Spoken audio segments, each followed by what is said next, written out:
नारायणं नमस्कृत्य नरं चैव नरोत्तमं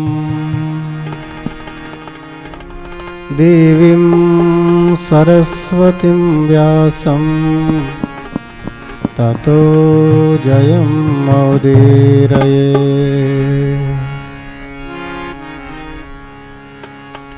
श्री राम जय जय राम।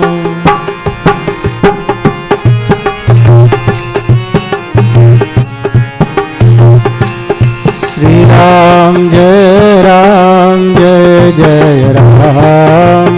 श्री राम जय श्री राम जय राम जय राम।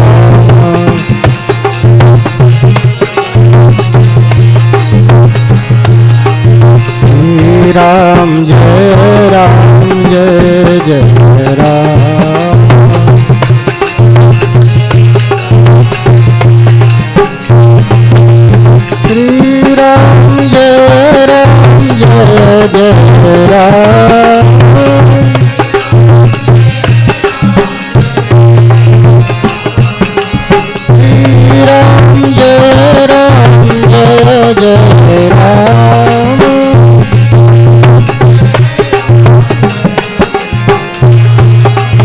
श्री राम जय राम। श्री राम जय राम।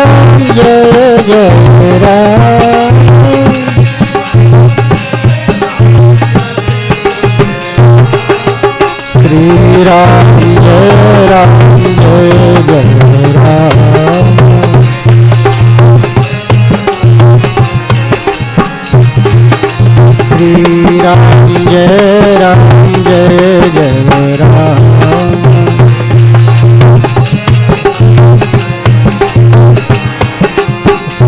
राम जय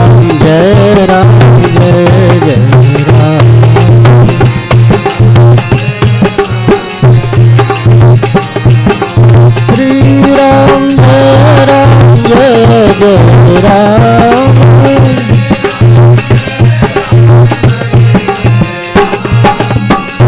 राम जय राम।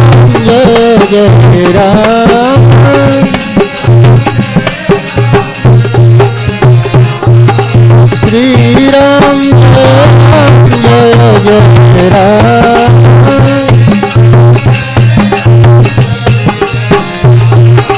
श्री राम जय राम। श्री राम जय राम।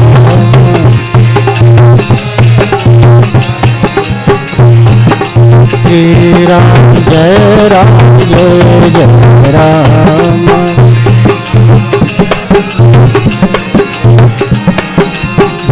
जय राम।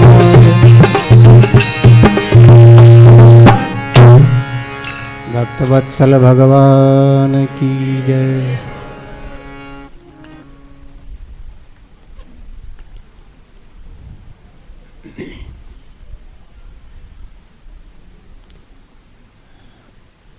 भगवान को पाने का दूसरा सोपान है भक्ति योग। कर्म योग की चर्चा आपने सुनी थी कुछ दिनों में। वही कर्म ईश्वर को समर्पित हो जाते हैं तो कर्म योग बन जाता है। उपासना का क्या अर्थ है?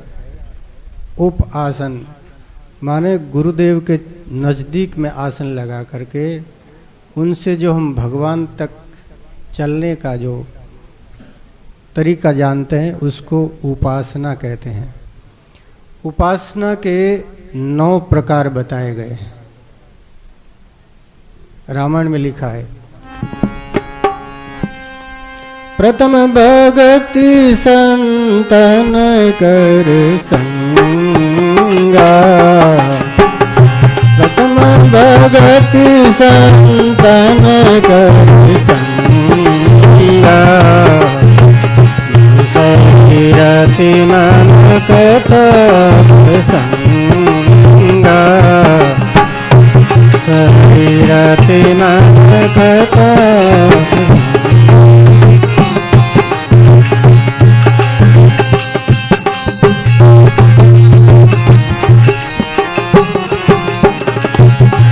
भक्ति की साधन करूं बखानी, भक्ति की साधन करूं बखानी, सुगम पंथ मोए पावई पानी, सुगम पंथ मोए पावई पानी। श्री राम जय राम जय जय राम, श्री राम जय राम जय जय राम, श्री राम जय राम जय जय राम।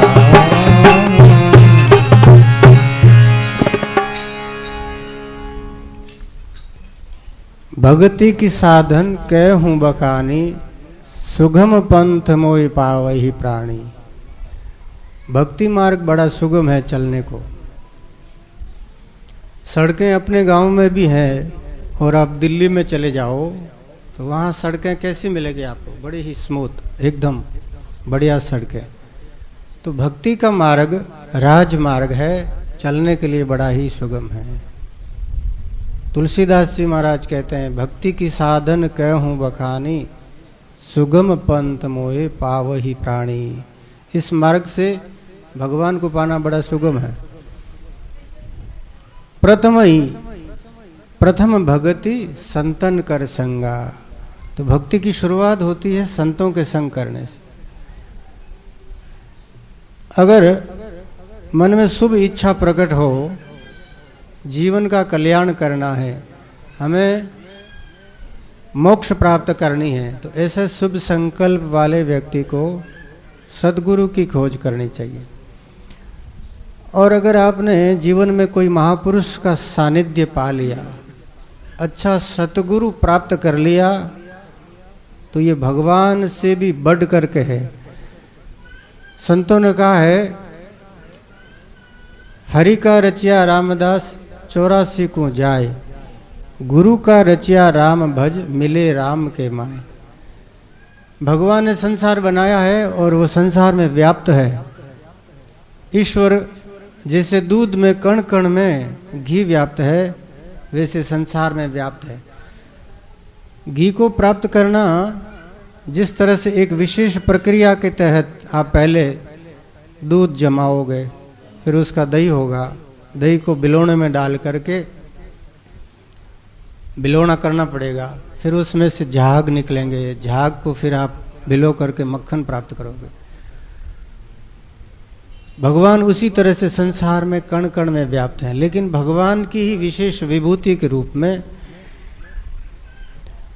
गाय के जैसे पूरे शरीर में दूध व्याप्त है, पर वो दूध मिलता कहाँ से है? गाय के स्तन में से, आड़े में से दूध निकलता है। तो भगवान सब जगह है, लेकिन वो भगवान मिलते कहाँ हैं? संतों के सानिध्य में। आपके घर में भी भगवान उतने ही हैं जितने राम द्वारा में हैं, खेत में भी भगवान उतने ही हैं जितने मंदिर में। पर भगवान को विशेष रूप से पाना हो तो सत्संग करना पड़ेगा, किसी सत्पुरुष की शरण लेनी पड़ेगी। अग्नि तत्व को देख लो, अग्नि तत्व सब जगह व्याप्त है, लेकिन चूल्हे में विशेष रूप से प्रकट होता है। वायु सब जगह व्याप्त है, वायु यथे को भुवनम प्रविष्टो रूपम रूपम प्रतिरूपो बभूवः। ये पांचों भूत व्यापक है। अग्नि सब जगह व्याप्त है, वायु सब जगह व्याप्त है, जल सब जगह व्याप्त है। कोई आदमी पूछ सकता है कि महाराज जल सब जगह व्याप्त हैं, तो फिर हम गीले तो नहीं होते, यहाँ पानी है तो नहीं? पानी है हवा में, उसको प्राप्त करने का तरीका नहीं है। हवा में पानी है, अगर गिलास में कोई बर्फ डालो तो उसके आसपास में चारों तरफ बूंदें इकट्ठी हो जाएगी। वो ठंडी की वजह से बूंदें नम पा करके उसका आसपास वायु जल रूप ग्रहण कर लेता है। तो भगवान भी सब जगह व्याप्त है, लेकिन उनको संतों के माध्यम से ही पाया जा सकता है। बोलो संत भगवान की। इसलिए प्रथम किसी संत की खोज करो। मुश्किल है संत को खोजना, और इस युग में तो संतों का अभाव होता गया। पिछले कुछ वर्षों में बड़े बड़े संत महापुरुष, बड़े ही ईश्वर की साधना करने वाले महापुरुष इस धरा धाम को छोड़ करके भगवान के धाम को प्राप्त हो गए। संत सर्वव्यापक हैं, उनकी आत्मा कहीं नहीं गई है, उनका सिद्धांत उन्हीं का रूप बन करके हमारे सामने मौजूद है। दरियाव जी महाराज की वाणी, अनेक अनेक महापुरुषों की वाणी उनका ही रूप है। लेकिन एक शरीरधारी महापुरुष से जब हमारे मन में कोई संशय होता था तो हम जाते मूर्तराम जी बाप जी के पास में, पूछते, प्रश्न बड़े प्रेम से समझाते थे वो। हमारे और भी एक संत थे, उनसे पूछ पूछ करके हम लोग अपने मन का जो संशय था उन संशय को मिटा लेते। आज अगर हमें कोई, आप लोगों को हम समझा सकते हैं, हमने थोड़े बहुत शास्त्र पढ़े हैं, संतों से जो कुछ पाया है वो आपके लायक हो सकता है, लेकिन अगर हमें कुछ मन में संशय हो तो समझाने वाला कोई नहीं, दिखता नहीं होगा धरती पर। लेकिन अभी कोई ऐसा महापुरुष जिनके चरणों में बैठ करके हम अपने मन का भी भ्रम मिटा सकें, हमारी मन की व्याधि है उसको दूर कर सकें, ऐसे संत कोई दिखते नहीं है। तो बड़े भागी हैं वो लोग जिन्होंने कोई महापुरुष का दर्शन पाया है। और हमारे इस मुल्क में, मारवाड़ में तो बड़े बड़े संत हुए। अनादिकाल से ये मरुधरा संतों की जननी रही है। कितने संत हुए यहाँ, देखो गुलाबदास जी महाराज नोखा धाम में अवतरित हुए, और इधर देवरी धाम है जहाँ पर भोलाराम जी महाराज प्रकट हुए, उन्हीं के थोड़ी दूर पर एक दमजी महाराज हुए। हमने संतों के माध्यम से सुना ये तीनों महापुरुष इस शताब्दी में, पिछले 100 सालों में ये ऐसे 3 महापुरुष प्रकट हुए जिनको भगवान भी नमन करते हैं। इतने बड़े संत महात्मा थे जिनके पास में, यूँ समझो कि ईश्वर, भागवत में एक श्लोक आया है, अनुव्रजा में हम नित्यम पुये यत्यग्रि रेणु भी। मैं ऐसे महापुरुषों के पीछे पीछे चलता हूँ, उनके चरणों की रज, उनके चरणों की धूल उड़ करके मेरे सिर पर पड़ जाए और मैं पवित्र हो जाऊं। इस भाव से भगवान भी जिनके पीछे पीछे फिरते हैं, ऐसे वो महापुरुष थे ये तीनों। तो उनकी लीलाएं अद्भुत है, जिन्होंने ऐसे महापुरुषों का दर्शन पाया है। कभी प्रसंगवश ऐसे महापुरुषों के जीवन पर हम जितना जानते हैं आपको बताएंगे। ऐसे महापुरुषों का संग कर लिया तो ये समझो कि आपको भगवान तक पहुंचने का एक पक्का प्रमाण मिल गया। एक प्रकार से ऐसे जीवन मुक्त महापुरुषों का दर्शन कर लिया तो उसको उसी जन्म में मुक्ति मिल जाती है। और शास्त्र कहते हैं, मान लिया कि किसी की वासना का बंधन मजबूत है, छूटता नहीं है, तो उसको अगले जन्म में भगवान कृपा करके उसको ऐसा सद्विवेक देंगे जिससे वो अगले जन्म में भगवान को मिल जाए। अगर दूसरे जन्म में भी नहीं हुआ तो तीसरा जन्म अंतिम होता है। जिनको ऐसे सत्पुरुषों का दर्शन हुआ, जो महापुरुष जीवन मुक्त हैं, जीवन मुक्त की क्या परिभाषा है हम आगे आगे आपको बताते जाएंगे। संत की परिभाषा क्या हो सकती है, संत का जीवन कैसा है, वो भी हम आपको बताएंगे। तो जिन महापुरुषों ने जीवन मुक्ति पाई है, उनका दर्शन मिल गया सौभाग्य से, तो वो व्यक्ति निश्चित रूप से भगवान को प्राप्त करेगा। इसलिए खोजो ऐसे संत को, कहीं न कहीं धरती पर ऐसे संत तो होंगे ही। और आप लोग किस्मत वाले हो कि देखो, चुंबक के पास में अगर कोई लोहा भी आ जाता है तो उसमें भी चुंबकीय गुण आ जाता है। कोशिश करके देखना, चुंबक में खींचने की शक्ति है लोहे को, लेकिन अगर उसके पास में लोहा थोड़ी देर चिपका रहे, 2 मिनट 5 मिनट, उस लोहे को भी आप रेत में डालोगे तो उसमें भी छोटे छोटे लोहे के कण चिपक जाएंगे। ये उस चुंबक का प्रभाव है। तो ऐसे महापुरुषों का सानिध्य जिन्होंने ग्रहण किया, ऐसे संत भी, उनके शिष्य, उनके चेले पोते चले जो भी हैं, उनमें भी वो गुण तो रहेगा। अब मान लिया कि ऐसे संत महापुरुष हमारे भाग्य में नहीं है, तो उन संतों का संग करने वाले संत तो है ही है, उनसे भी आप लाभ प्राप्त कर सकते हो। ऐसे संत धरती पर बहुत ज़्यादा तो नहीं है, पर थोड़े बहुत तो है ही हैं। तो जिनका बड़ा भाग्य, जिनका जीवन का शुभ कर्म उदय होता है, उनको संतों का दर्शन होता है। बोलो राम। और संत दर्श हो गया, संतों का सानिध्य प्राप्त कर लिया, तो फिर आपको भगवान तक जाने का रास्ता आसान हो जाएगा। कोई अच्छा मास्टर मिल जाए, एक हमारे सुदर्शन जी महाराज साहब से बढ़ाना में ऐसे शिक्षक बड़े कम मिलते हैं। वैसे वो तो साधु पुरुष थे, ऋषि थे पूर्व जन्म के, लेकिन उन्होंने अपने जीवन में जिन जिन को पढ़ाया उनमें से 100 में से 90 लोग सफल हो गए और बड़े बड़े अधिकारी बने। बहुत सारे कभी हम जाते उनके पास तो उनके चेले आते थे कि गुरु जी की कृपा से हमारा जीवन बना है। तो अच्छा शिक्षक मिल जाए तो व्यक्ति का जीवन सफल हो जाता है। अच्छा डॉक्टर मिल जाए तो बीमारी दूर कर देता है। उसी प्रकार संत मिल जाए तो संसार का भवरोग समाप्त हो जाता है। हम लोग संतों की भूमि में बैठे हैं तो संतों का परमाणु यहाँ मौजूद है। अव्यक्त रूप से ऐसे महापुरुषों की कृपा उन पर बरसती है जो जिज्ञासु है, जो सच्चे दिल से अपना कल्याण चाहते हैं। उनको भगवान कहीं न कहीं से संत मिला ही देते हैं, ये पक्की बात है। एक महात्मा थे,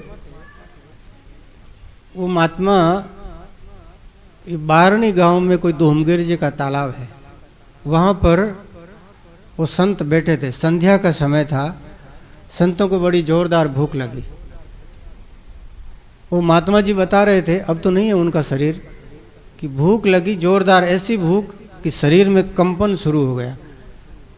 आसपास में कोई आदमी नहीं। वैसे उस गांव में उन महात्मा को पहचानने वाले बहुत थे, लेकिन गांव 1 मील दूर है। किसी को कहना उनके संत के जीवन में नहीं था। सहज रूप से जो प्राप्त हो जाए वो स्वीकार कर लेते। संतों का जीवन भिखारी का जीवन नहीं होता, मांगते नहीं है। जो सहज रूप में उपलब्ध हो जाए भिक्षा, उसको ग्रहण कर ले, नहीं तो भूख को ही भोजन कर ले। एक संत महात्मा बैठे थे जंगल में, उनके पास चेला आया, बोले गुरु जी आज तो भिक्षा मिली नहीं।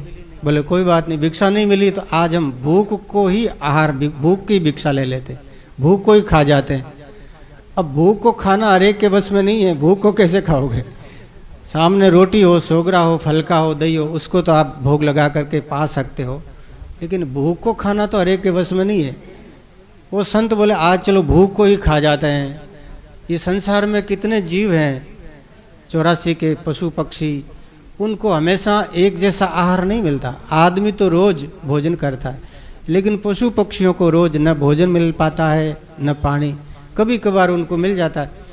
तो जैसे पशु पक्षी कभी भोजन नहीं मिले तो वैसे ही बेचारे भूख सहन करते हैं, वैसे ही कोशिश करो आज भूख को ही हम भूल जाते हैं। भगवान का भजन करो, ध्यान लगा लो, भूख को भूल जाओ।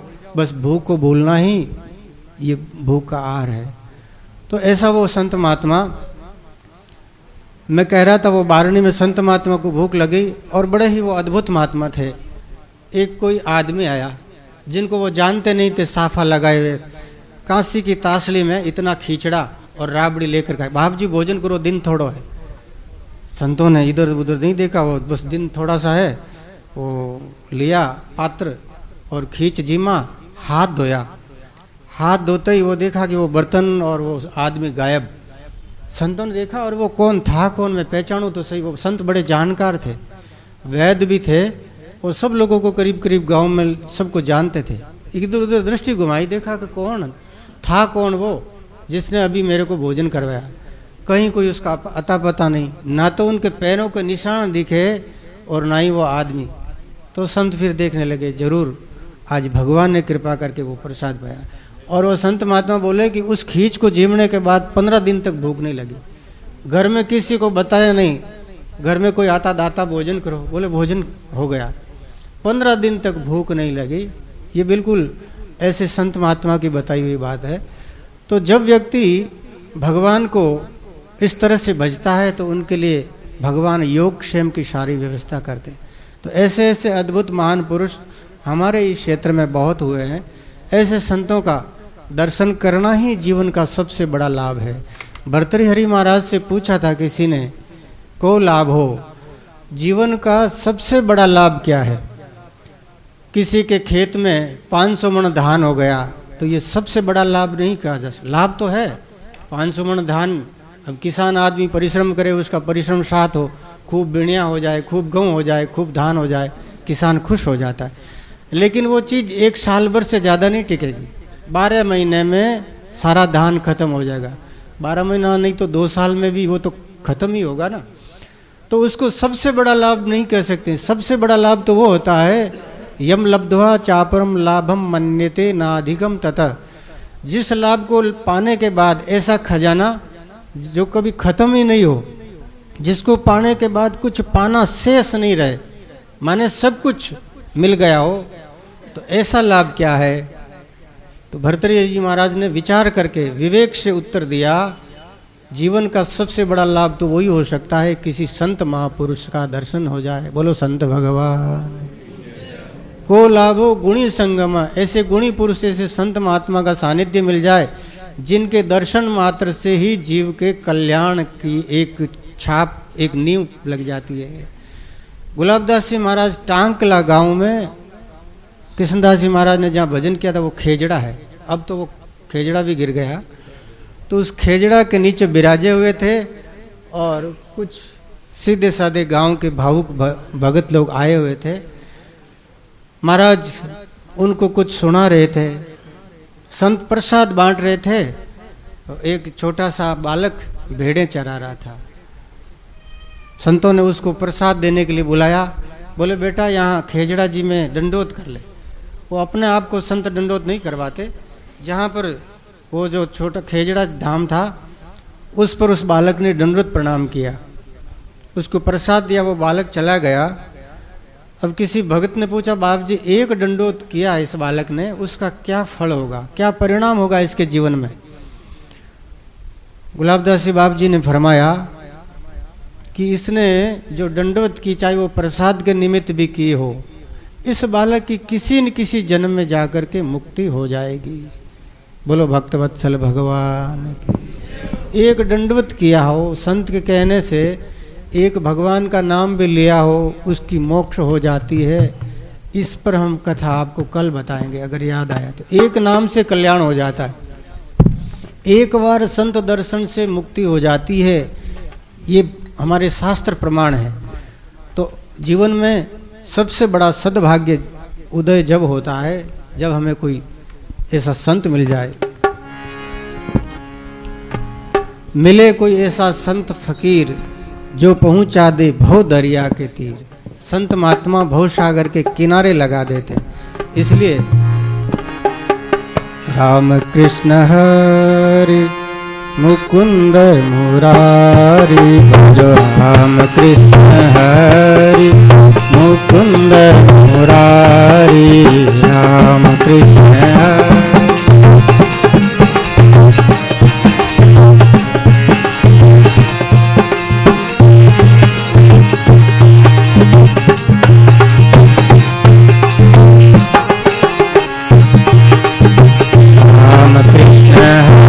भजो मुकुंद मुरारी, राम कृष्ण हरि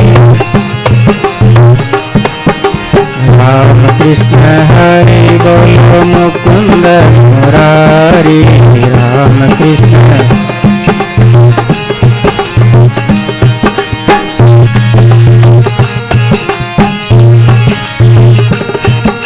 राम कृष्ण हरि भजो मुकुंद मुरारी, राम कृष्ण हरि राम कृष्ण हरि भजो मुकुंद मुरारी।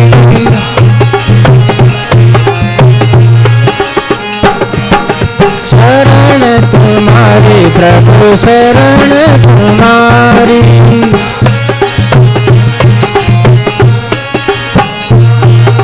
शरण तुम्हारी हरि शरण तुम्हारी।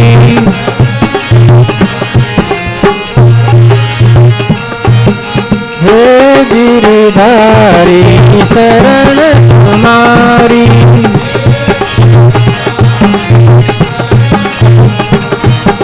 भगत भय हरि हरि शरण तुम्हारी।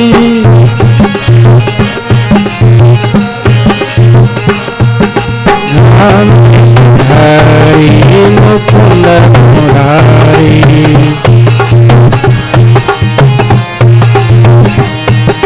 राम कृष्ण हरि भजो मुकुंद मुरारी, राम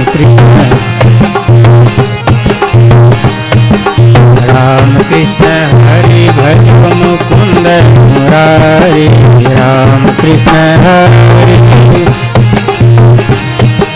राम कृष्ण हरे मुकुंद मुरारे राम कृष्ण